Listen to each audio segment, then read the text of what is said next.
Hey everybody, this is Taccara with Progressive Praise and Worship, coming to you after receiving another email from one of the users of progressivepraise.com.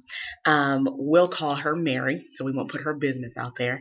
But Mary's going through something that I've actually seen a lot happen in ministries, and that's also happened to me. There's one family that runs the entire music ministry. They got the singers, they have the musicians, and lo and behold, what happens? That family decides to leave the church and leaves the entire music ministry in shambles. And we all know that the music ministry, or the absence of an effective music ministry, can make or break a church as a whole. And so Mary's going through a lot of changes right now. Musicians aren't being committed, they aren't being dedicated, the singers aren't exactly where they need to be, and she's kind of in a place where she's ready to give up, not sure if she's able to handle this job and do it effectively. So she reached out, and I wanted to just tell you, Mary, from the bottom of my heart, I've been there. I feel for you. And here's the thing. I interviewed Ty Tribbett on this exact same subject a month ago. And I'm actually getting ready to post it now. If you'll look below this link, you'll see his responses to a very similar scenario that I just kind of gave him and almost made up. But some things that he did not cover, I'll talk to you about here briefly. My husband said the last video was too long, so I will try my best to condense this one so it's not too long. The first thing I want to advise you to do is pray. And I know it may seem like it's a little bit too late for that now, but you really need to get with God and ask Him, is this where He wanted you to be? Before we form any relationship, especially in ministry, we want to make sure that this is where God told us to be.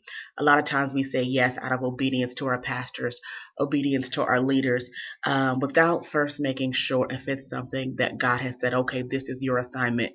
This is what I want you to do.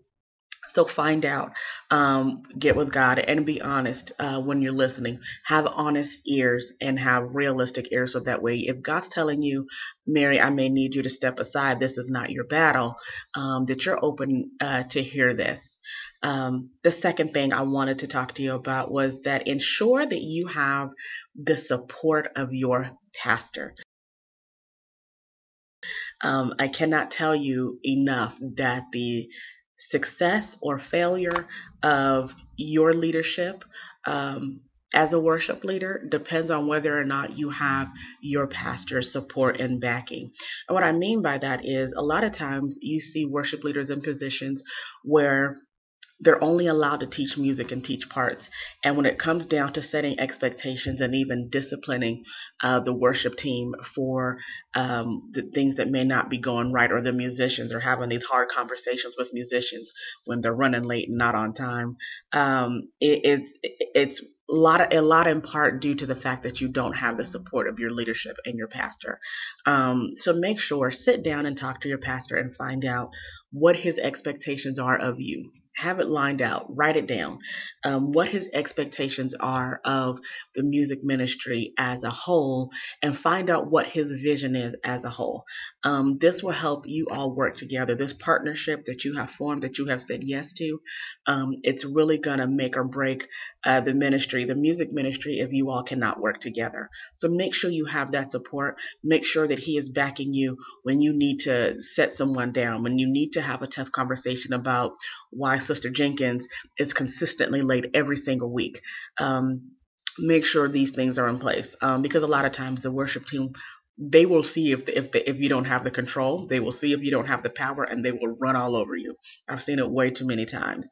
And then thirdly, I wanted to talk to you about is that put some expectations and put some guidelines in place. If you know that this is where God wants you to be, if you have the full support and backing of your pastor, then you also have to sit down and put guidelines and expectations in place. I did a video previously with Pastor Rod Lumpkin, who's the worship pastor at Changing a Generation with Bishop Paul S. Morton. And I asked us the question: does your praise team need a contract? Contracts are not legally binding, but what they do is they set expectations. And when people start slipping and sliding outside of these expectations that they have agreed to when signing up to be a member of this worship team, it gives a point of accountability where you can say, hey, something went wrong, something's not going right. What can we do to fix this? It helps immensely. And I've also put a link below to a sample worship team contract for you to go by. And really quickly, when you have paid musicians, especially, you didn't indicate whether or not your musician was paid or whether he was just there for the ministry, but especially when you have paid musicians, they owe it to you to be on time every single Sunday, to at least commit to a couple of rehearsals if they can't make it to every rehearsal. And you should have the support of your pastor to say, hey, if our minister of music, if our musician is running late, his pay needs to be docked. Again, this should all be lined out in a contract when he signs up anyway. I think too many times we let stuff go with the musicians because we want to keep a good musician in the house. But if that musician does not have the ministry and that pastor's heart um, at their best interest, then it's not going to work out. Fourth, I wanted to tell you is please, please, please, if you are going to be in this position, become a student of leadership. Not just how to be a good worship leader, but how to be a good leader. Study servant leadership, study keys to being a great leader.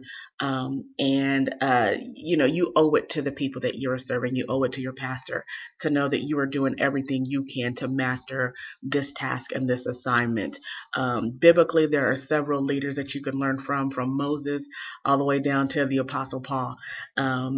Both of these great examples led by example. And they led with the heart for God, plain and simple. Follow me as I follow Christ. And that's pretty much the advice that I have for you today. If you have any other questions, send it to me, info@progressivepraise.com. I want to tell you that I love you. I'm praying for your strength.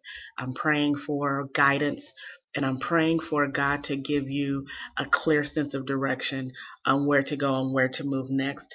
Mary, even though that's not your real name, email me anytime. I'm always here and I will do my best to answer both on and offline.